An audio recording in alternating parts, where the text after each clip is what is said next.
दोस्तों वीडियो शुरू करने से पहले बता दूं, अपनी हर वीडियो में मैं अपने द्वारा लिखी गीता के बारे में बताता हूं। ये अभी एक ई बुक ही है, तो अगर आप ये खरीदते हो, आप मोबाइल पर इसको पढ़ सकते हो। इसकी डिलीवरी नहीं होगी, तो किसी तरह के डाउट में ना रहें। और अगर आप इसको खरीदना चाहते हैं तो डिस्क्रिप्शन और पिन कमेंट से खरीद सकते हैं। जय श्री कृष्ण। दोस्तों हम सभी के जीवन में कोई ना कोई समय ऐसा होता है जब हम खुद को एकदम बेकार महसूस करते हैं, जब हमें लगता है कि हमारी जिंदगी व्यर्थ है और हम इस धरती के ऊपर एक बोझ हैं। और यकीन मानो, आप अकेले ऐसे नहीं हैं, क्योंकि जीवन के किसी ना किसी मोड़ पर हर किसी के साथ ऐसा होता ही है। और मेरे को खुद को भी ये वाली फीलिंग किसी समय में आ चुकी है। तो आज गीता ज्ञान और 3 कहानियों की मदद से जानेंगे कि हम ऐसी परिस्थिति से कैसे निपटें जब हमें अपना खुद का जीवन ही बोझ लगने लगे। तो आज पहले मैं आपको 3 कहानियां सुनाऊंगा, फिर हम इन कहानियों की सीख तक जाएंगे और अंत में गीता ज्ञान पर आएंगे। तो चलिए पहले आते हैं पहली कहानी पर। रोहन और नीता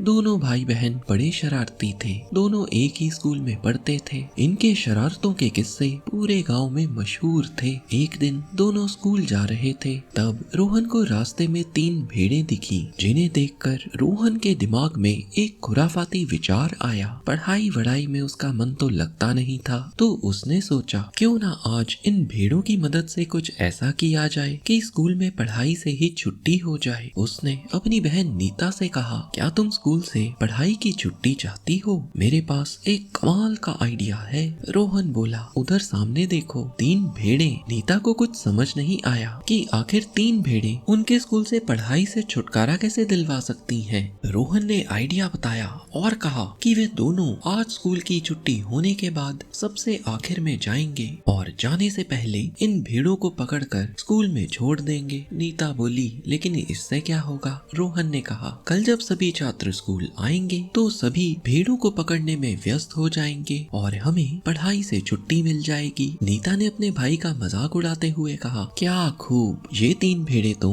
20 मिनट में पकड़ ली जाएंगी। उसके बाद क्या? पढ़ाई से छुट्टी तो केवल 15 से 20 मिनट की मिलेगी। अब रोहन उसकी बात सुनकर थोड़ी देर हंसा और बोला, इनको ढूंढना इतना आसान ना होगा, तुम बस सब्र रखो और देखते जाओ मैं क्या करता हूँ। फिर वो दोनों स्कूल चले गए और स्कूल की छुट्टी होने के बाद भी दोनों पढ़ाई के बहाने क्लास में ही रुक गए। और जब सभी स्कूल के छात्र घर चले गए, तब ये तीनों भेड़ों को पकड़कर स्कूल के अंदर ले आए। रोहन ने हाथ में काला रंग लेकर उन भेड़ों के ऊपर काले रंग का एक गोला बनाया और सफेद रंग से गोले के ऊपर नंबर लिखना शुरू किया। पहली भेड़ पर 1 नंबर, दूसरी पर नंबर 2 और तीसरी पर नंबर 4। नीना ने आश्चर्यचकित होकर रोहन से पूछा, तुमने ये क्या किया? तीसरे नंबर वाली बकरी पर 4 नंबर क्यों लिख दिया? रोहन मुस्कुराया और बोला, इन तीनों भेड़ों को तो कोई भी ढूंढ सकता है, लेकिन मेरा आइडिया ये नहीं था। मेरा आइडिया था कल सभी तीसरे नंबर की भेड़ को ढूंढने के पीछे लगे रहेंगे और इस तरह उनका पूरा दिन निकल जाएगा, लेकिन तीसरी भेड़ तो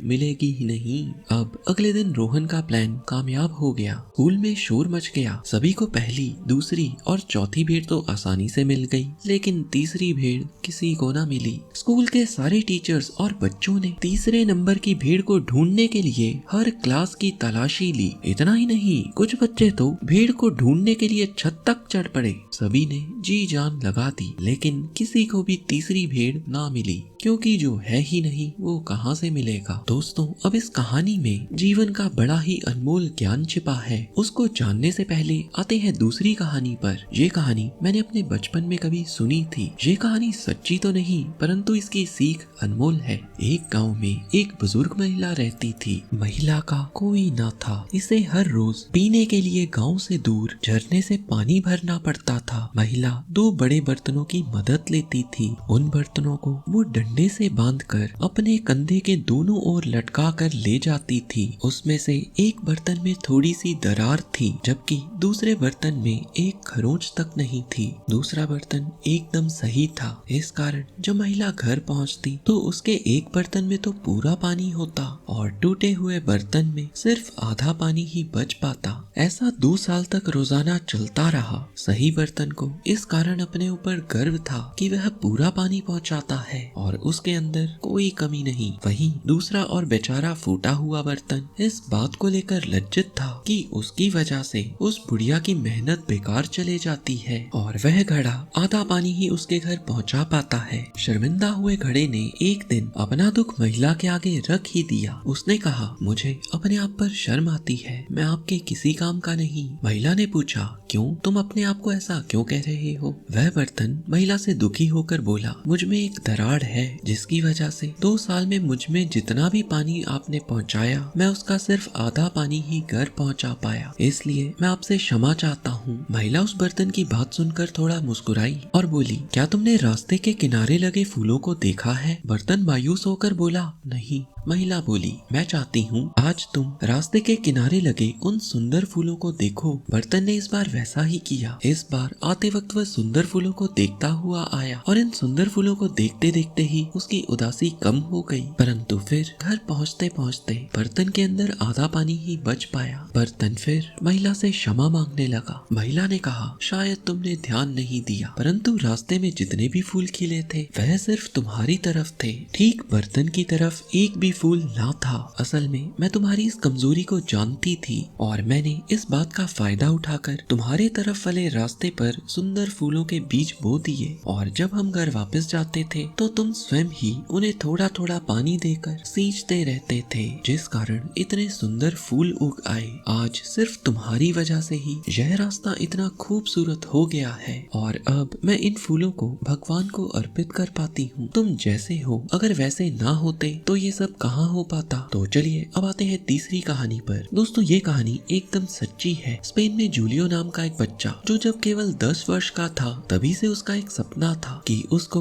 देश के लिए फुटबॉल खेलना है और इसके लिए वो चुना भी गया। अब वो गोलकीपिंग करने लग गया। जब वो खेलता था तब सभी बड़े बड़े खिलाड़ी उसका खेल देखते थे और सोचते थे कि ये बच्चा एक दिन स्पेन का ही नहीं बल्कि दुनिया का नंबर 1 गोलकीपर बनेगा। परंतु एक शाम इस बच्चे का एक कार एक्सीडेंट हो गया जिसके कारण इसके शरीर का निचला हिस्सा पूरी तरह से पैरालाइज्ड हो गया। फुटबॉल तो छोड़ो, अब ये बच्चा चल फिर भी नहीं सकता था। कई सालों तक ये बिस्तर पर पड़ा रहा। अब इसको ये तो क्लियर था कि वो कभी फुटबॉल नहीं खेल पाएगा। उसके बचपन का सपना चकनाचूर हो गया। बिस्तर पर बैठे बैठे इसने गाना लिखा, गाया और गिटार बजाना शुरू किया और ऐसा करते करते तकरीबन 5 साल बीत गए। फिर इसने एक सिंगिंग कंपटीशन में हिस्सा लिया। इसके बाद वो ये कंपटीशन जीत गया। दोस्तों ये व्यक्ति फुटबॉलर तो नहीं बन सका परंतु एक बहुत ही कामयाब सिंगर बना। 30 करोड़ से भी ज्यादा इसके एल्बम बिके और इसका नाम आज पूरी दुनिया जानती है, जूलियो इग्लेसिस।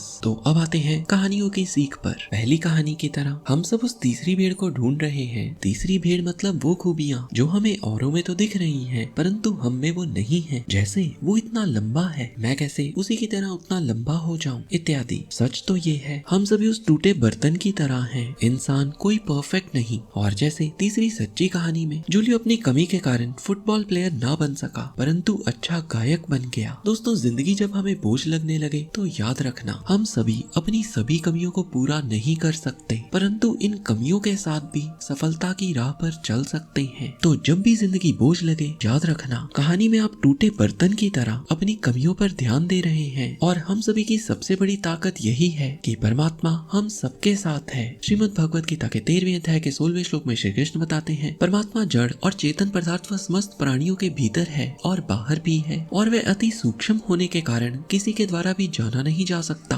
परमात्मा प्राणियों के निकट भी है और दूर भी है। ध्यान यहाँ दो, प्राणियों के निकट भी परमात्मा है और दूर भी। जब इसको सुनते हैं तो हमें ये श्री कृष्ण की बात कितनी विरोधाभास लगती है कि परमात्मा पास भी है और दूर भी। असल में ये निर्णय हमें लेना है कि परमात्मा से दूर जाना है या उनको निकट महसूस करना है, क्योंकि दूर जाने पर हमें अपनी कमियां टूटे बर्तन की तरह ही नजर आएंगी। हरे कृष्णा।